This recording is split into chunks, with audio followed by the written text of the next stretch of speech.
Hello, Drake Hawkins, music optimistic here, and today I'm going to be doing my top 15 worst albums of 2024. Now, I'm finally glad to be doing my year-end list thing. This is one of my favorite types of videos to do.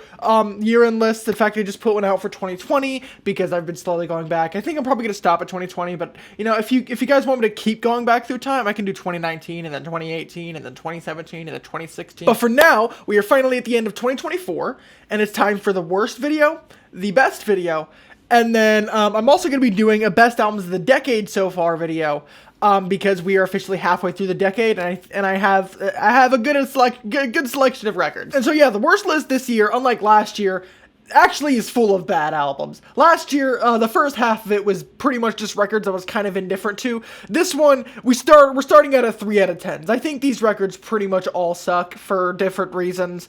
And so yeah, let's just hop directly into it. Alright, bottom of the list, number 15, Camila Cabello with CXOXO. Now, honestly, this one is here not because I do think it is one of the worst records of the year, although I really did not like it. It's primarily here because it's never really a good idea to start out with a controversial pick, and my actual number 15 was Childish Gambino's Ada Vista, which is terrible. And so I was like, okay, what's my next one? The next one after that was Justin Timberlake's new album, which it was so bland and boring and forgettable that I can't even remember the title of it. And then after that, it was this Camila Cabello record, which, yeah, isn't very good. It's very much her trying to ride on the coattails of more popular artists, i.e. Charli XCX. But I think a lot of that comparison is due to the release timing, because had this record come out like a year or two earlier, I don't think it would be compared to Charli as directly, although because of tracks like the lead single, I Love It, she's very clearly pulling from that proto-hyperpop space. I think the album just coming out around the same time as Brat and being marketed to be competing with Brat directly,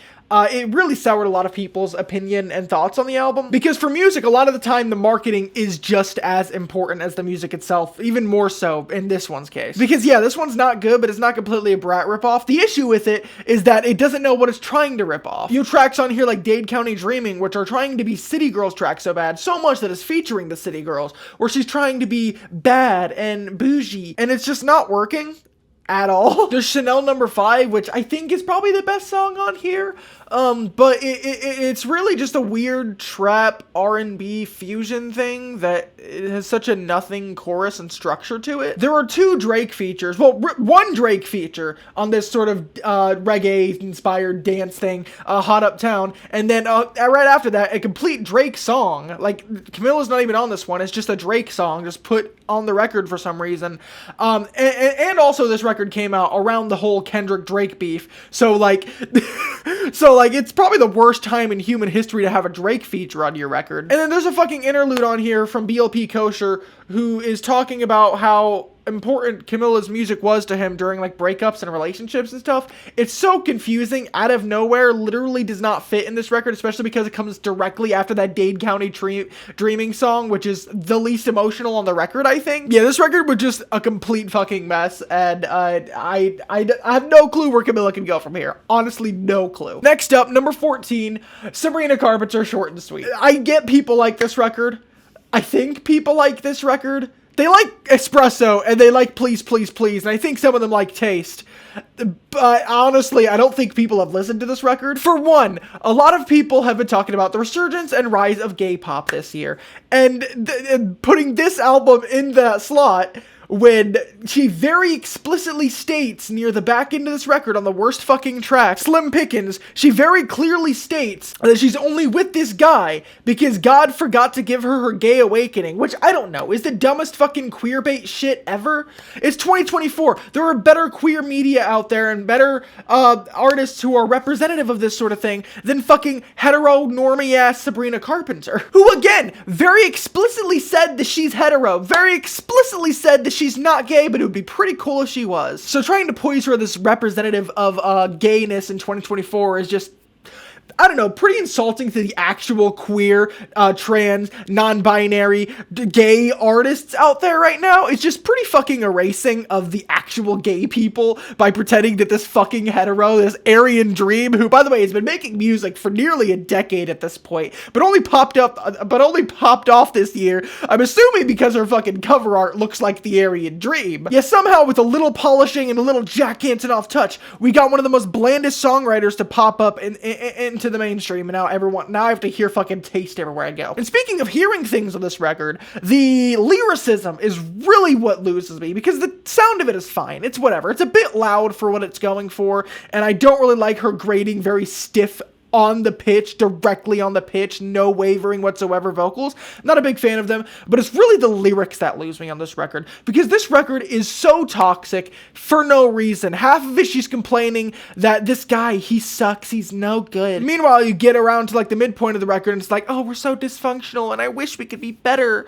But then you get back to the end of the record and it's like, don't smile because it happened, baby, cry because it's over. And it's like, what the fuck are you doing? You literally just spent so long on this record complaining that this relationship was dysfunctional and that you don't like it and that they don't mean shit to you, and then you're trying to play the higher card at the end? What is going on? And then there's a bunch of specific moments on this record, like the God forget my gay awakening line that I could repeat. Like on the biggest hit, Espresso, where it's like, move it up, down, left, right, oh, switch it up like Nintendo. Like, that is the dumbest sex line I have heard this year, possibly this decade. I really don't like this album. It sucks, and it's one of the biggest blunders to have graced the mainstream in recent years, in my opinion. If I were to make a decade's worst list, I would squeeze other ones out just to put this on there, because this is an album that sticks with you, sticks in your memory, but at least for me, not for the right reasons. Anyway, number 13, Faye Webster, Underdressed at the Symphony. Here's what I think about that.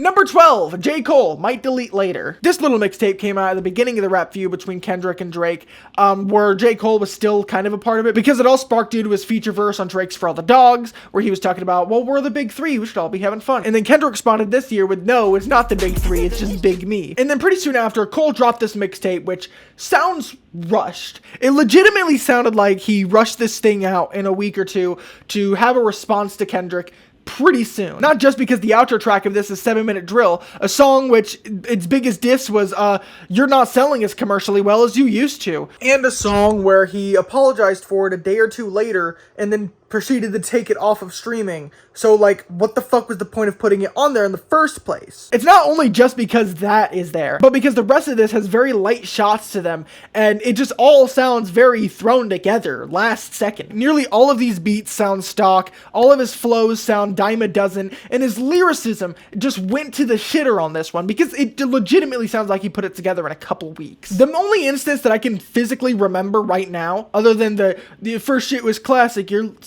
second shit was whatever. Legitimately, the only moment that I can remember on this record with any clarity is the moment on Pi, where Cole decides to just drop his pseudo-intellectual, big persona, this I'm so intelligent, I'm one of the more spiritual guys in the industry persona, and decides to just be transphobic and then make some bullshit trans analysis of Kendrick and be like, you're just a trans man. Like, you're not even a real man. Like, what are you talking about? You're literally just being transphobic just to be transphobic right now. Like, it legitimately, this record is so bad, and that verse in particular is so bad, it legitimately puts all of his previous stuff into question, because it's like, hey, if you were holding these kind of sentiments the entire time, what the fuck?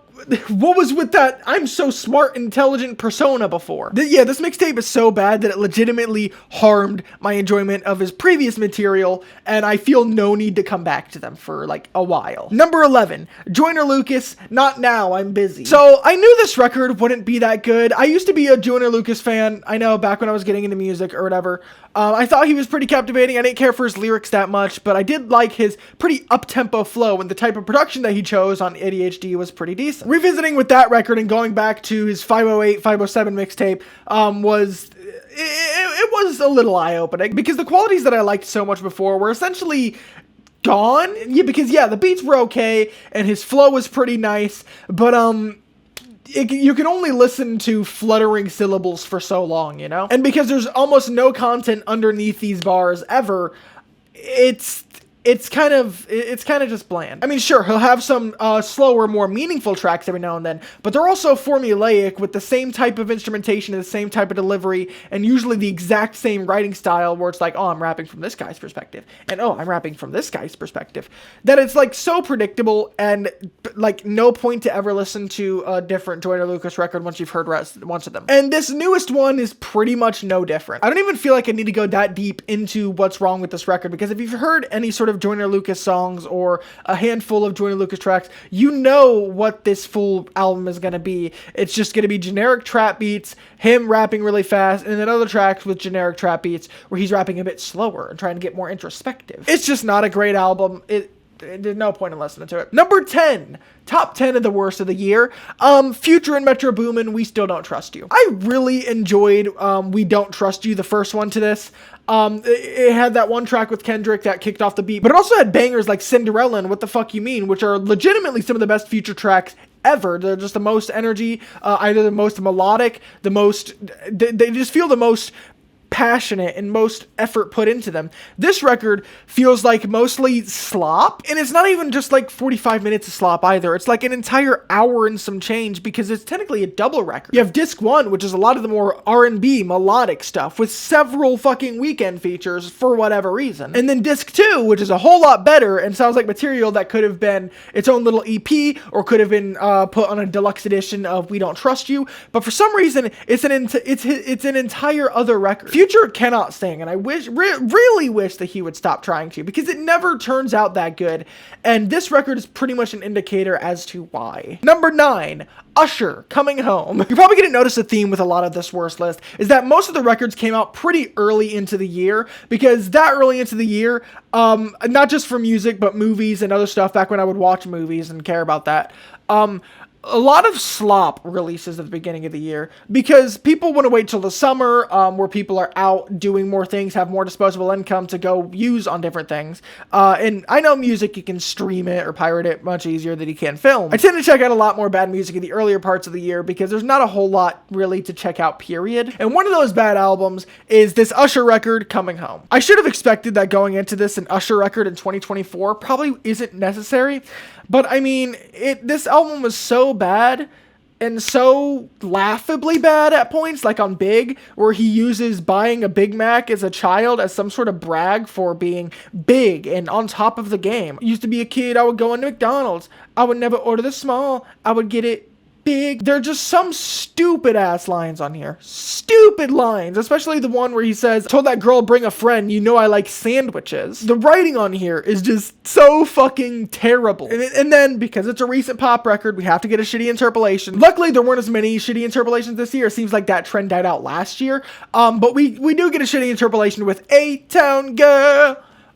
Like, we don't need it. We don't need this. It's legit. It's fucking awful. Yeah, there's no reason to listen to this overly bloated Usher record. I don't know why I did, but, you know, I did, and so you have to hear me talk about it. So, yeah. Number 8, Taylor Swift, The Tortured Poets Department. This is technically the first full-length Taylor Swift album I've given a chance. I plan to listen to other ones at some point, and maybe, but, like, this one, it was pretty much unavoidable. Not even because it had massive hits like Midnight's did, because it didn't. This record pretty much was just a complete cult record. No songs except maybe Fortnite made it into the mainstream, and there was only one other song on here that I would hear on TikTok every now and then, the "Here's a Fate, a Little on Me." Not that the record didn't chart, because I think that would actually be a stupid thing to say.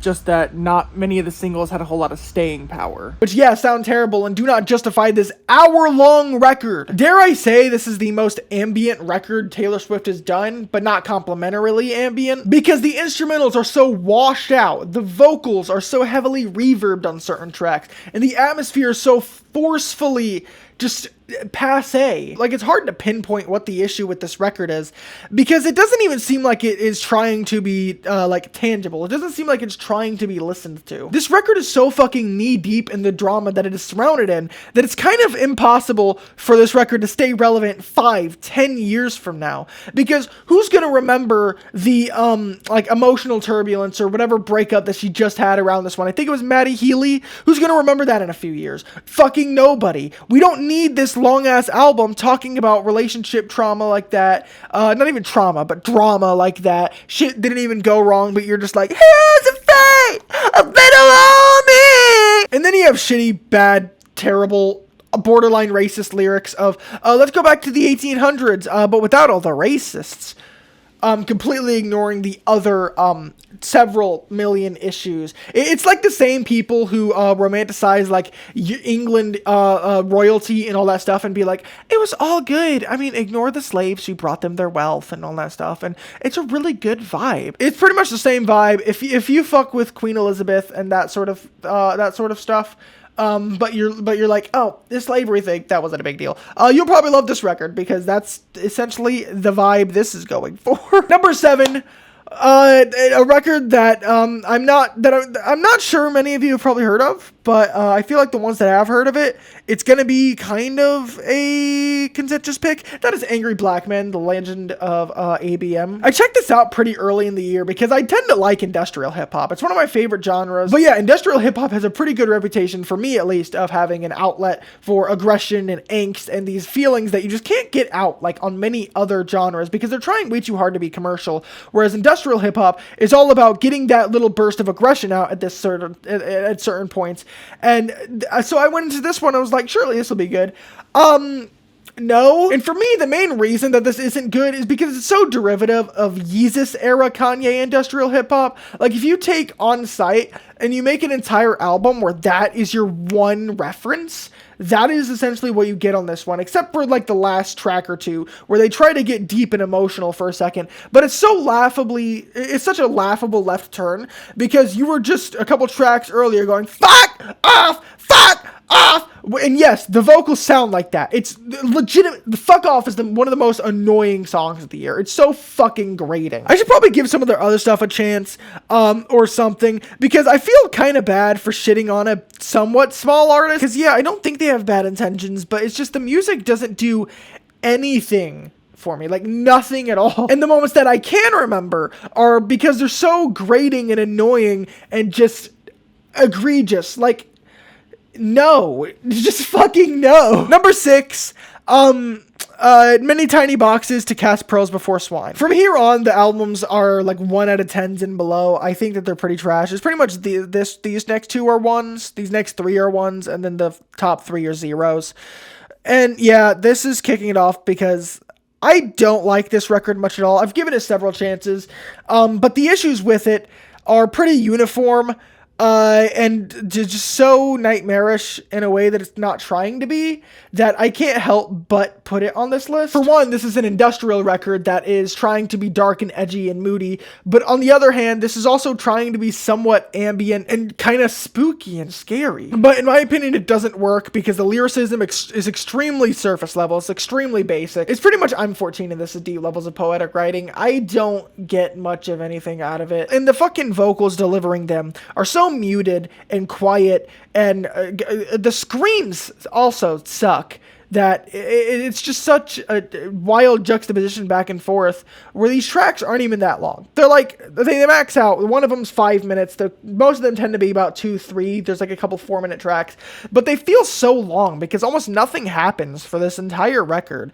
It's just trying so hard to be experimental, but it has no like cohesion at all. And so I feel bad shitting on it, like I said, because it is a smaller album from a smaller artist, but like I legitimately didn't enjoy it much at all. Had I reviewed it, I would have said so, but I stopped doing reviews for the most part because I don't feel good about shitting on very small artists, especially because I checked this one out because their last record was pretty acclaimed on albumoftheyear.com, and this one just wasn't at all. It was just dreadful. Number 5 on the worst list, I'll be The Voids, Like All Before You. The most succinct way I can say this is that it's like if Regional at Best era 21 Pilots try to make a spooky lo-fi rock album. That's legitimately the best way to put it, because the vocals are so quiet, so drenched in autotune, and the instrumentation sounds demo, sounds so thin, sounds so stock plug-in on fucking FL Studio that it's like, what are we doing? I've never been the biggest Strokes fan. I tried getting into them with their debut, The new Abnormal really clicked with me. I loved that one. I haven't felt the need to go back to a lot of their other stuff, though. So I was kind of mixed on how I would feel about this going into it, especially seeing all the disdain for it that I go into it. And yeah, it's pretty much as bad as everyone said, if not a bit worse. Because yeah, I feel like if these songs were given the time of day and actually had real vocal performances behind them, they could be interesting. For now, this album legitimately just feels like B-sides and demos for an album that we'll probably not get in the future, because The Voids has pretty much been laughed off of the planet, and Julian Casablancas has been like ridiculed so widely that like who knows if we'll ever get full finished versions of these songs. Especially because this is put out as an album, not like a compilation, not like a B-sides record. This was put out as a full album, so this is the best we're gonna get of tracks like Prophecy of the Dragon, which are probably some of the better tracks here, but still kind of fucking unlistenable. This album was just legitimately confusing, even down to the fucking AI artwork, which you don't need. Just get the dude who made the new Abnormal artwork. That one looked good. This one is just... It's fine, I guess, but like also you're contributing to the normalization of artists getting fucked out of like their livelihood and all this other stuff, and you're an artist. So like, what are you doing? Genuinely confusing, and just like with Camila Cabello, I have no clue where the hell The Voids can go from here. I have no clue where the hell Julian Casablancas can go from here, because like I think anything he puts out from here, anything the band puts out from here is going to be heavily scrutinized and be ridiculed, because this record was so bad. I think it has completely ruined their reputation and maybe overshadow anything they do from here. Number 4, Lil Mabu, Young Genius. I'm not against white people rapping. That'd be pretty hypocritical. I'm white, and I tend to rap from time to time. But the issue comes in when you get white people like Lil Mabu coming in and making rap music that is criticizing rap music and how devoid and criminal and thug and terrible and degrading it is. Because like you're using this genre and this medium as a vehicle to criticize people who invented the genre and medium as a vehicle to fight back against police brutality, against racism, against cultural forces that were pushing down on them. You're using their vehicle against them to say, yeah, well, you're just being a bunch of whiny babies. Which, sure, if you want to turn your brain off to some very bottom of the barrel New York drill done by a white person who very much knows that they are not part of the culture and very much knows that they are like not in favor of it. Sure, turn your brain off, listen to this, but it's not even like the drill songs are all that good. Like you have the 2 songs with Didi Osama that legitimately just feel like band lab tracks that some fucking kid in the suburbs made with his brother some random day. A lot of these songs just feel like bottom of the barrel interpretations of what drill music sounds like to someone who hates drill music. And based on what he says and what he does in his music videos and shit, he does. I think he does hate drill music, and I think he doesn't like rap in general. And I feel like him throwing a parody song near the end of this, Oppie Day, the hoes are so fake, it just pretty much legitimizes that he doesn't take rap seriously. He doesn't take any of this seriously. And not that you have to be the most serious artist in the world or anything, but when you're embodying a genre that is built on black struggle and using it to criticize them for using the genre at all, you fucking suck by default, and anything you put out will be terrible. Just happens to help that this album is uniquely terrible as well. Number 3, the rest of these albums here, legitimately 0 out of 10. I don't like a single minute from them, but I can rank them because I do have preferences. This one, the best of the 0 out of 10s of the year. Marshmello and Sudden Death with Mellow Death Tapes Volume 1. I don't remember how specifically I came across this, but I did come across Fireball from the album on YouTube when I was just like perusing music videos or something, I think. I don't remember how it came across my feed, but I came across it, and oh my god, it was so fucking bad that I had to listen to the rest of this EP. And I listened to it like 5 or 6 times in a row because I was just so befuddled and in awe of how you make something this bad. Marshmello is an artist who I'm familiar with. I've never heard of Sudden Death up to this point. Looking into their stuff, they seem to be into standard rhythm and other strains of EDM that I'm not the biggest fan of, but I mean, they're pretty respectable and they have a sound to them. Marshmello, on the other hand, is known for pretty bright, danceable, sunny EDM and pop shit that it's like them two collaborating and teaming up makes legitimately no sense. And this record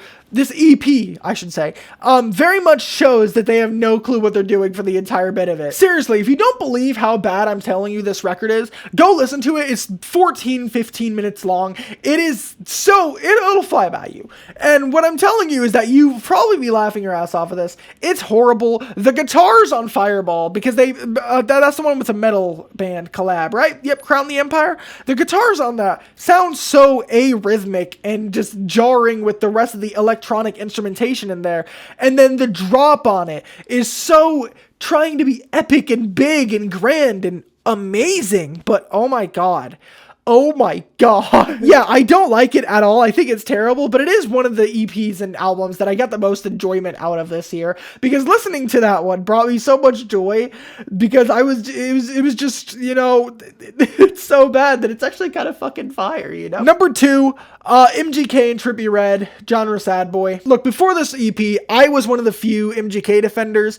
I thought his material up to this point was fine. I even made a whole video talking about that, where I pretty much had to admit, yeah, mainstream sellout, not very good, and here's why it's not very good. And then I talk about why it's such a step down from his previous material, and I'm hoping after that he would make a comeback, maybe do something different, and that he would get back to where he was before. And he did do something different on this, except it was in the complete opposite fucking direction. Trippie Redd is also an artist who I've been familiar with, and I did a Discog ranking for after their Mansion Music record pretty much turned me off of their music entirely. It topped my worst list last year.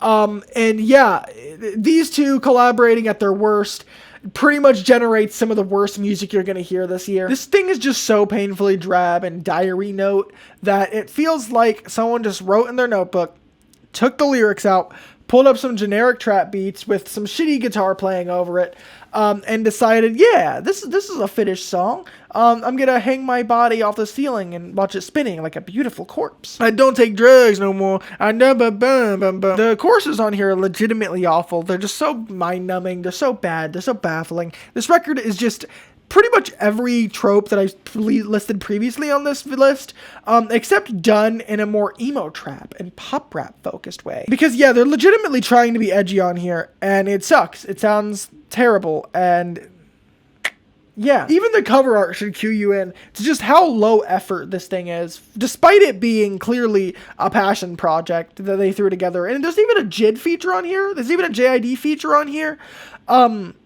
Somehow? Yeah, it's a pretty bad EP. One of the worst of the year, hands down. But, you know, it's not the worst, because pretty early into the year, we got a pretty easy number 1. That would be Lil Dicky with Peanut, the Dave soundtrack. This thing is, where do I start with this? This thing is an hour long, 22 tracks. You don't even have to listen to the bonuses, so 18 tracks. And it's an album that starts out bad, but it gets progressively worse, because it's trying to be funny, but it's also trying to be serious, but it's also trying to wrestle with how people don't take him serious because he's funny, but it's also trying to redefine him as a pop act, but it's also trying to be a return after not putting out music since fucking when? 2015, but it's also trying to be a hit album because of tracks like Baby Na Na Na Na Mr. McAdams, and it's also trying to be a soundtrack / promotion for his TV show Dave. It's trying to be way too many things, and it's not succeeding at any of them, because the core songwriting and rapping and performances and the cheap instrumentals sound bad. Like, from the fucking auto-tune intro on I'm Feeling Brand New, you know that you're getting a fucking terrible dumpster fire of a record. And then you have the 4-track run of No Future Vegetables, I'm Drunk, Morning After, and My Dick Sucks, which is legitimately, like, the worst 4-track run ever. Like, legitimately ever. No redeeming qualities. It's kind of racist at some points, because he's doing a little Indian accent on Morning After, kind of.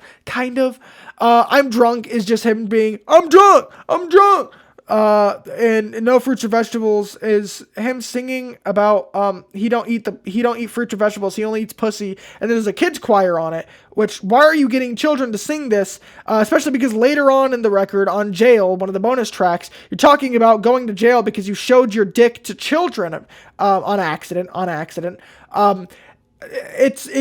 baffling choices, sequencing issues. There's no thought put into this record, and you can tell that. And it lasts for an entire album. It's an entire album. This album is so fucking long. If you want to listen to the bonus tracks as well, the first one is almost 9 minutes long of him talking about that. And there have been longer Lil Dicky tracks in the past that I thought were okay. Like, Pillow Talk, I think, is, like 12 minutes. Yeah, Pillow Talk is 11 minutes long. So he can do longer songs. It's just on this record, he decides for whatever reason to put out ungodly bad material. Not like his previous material is high art or anything. I was like fucking 14 or 15 when I first heard it, so that's why I thought it was okay at that point. I haven't felt the need to go back to it. But Pillow Talking is still one of his better songs. But it's just like he's even worse on this record. He's so agonizingly bad on this record.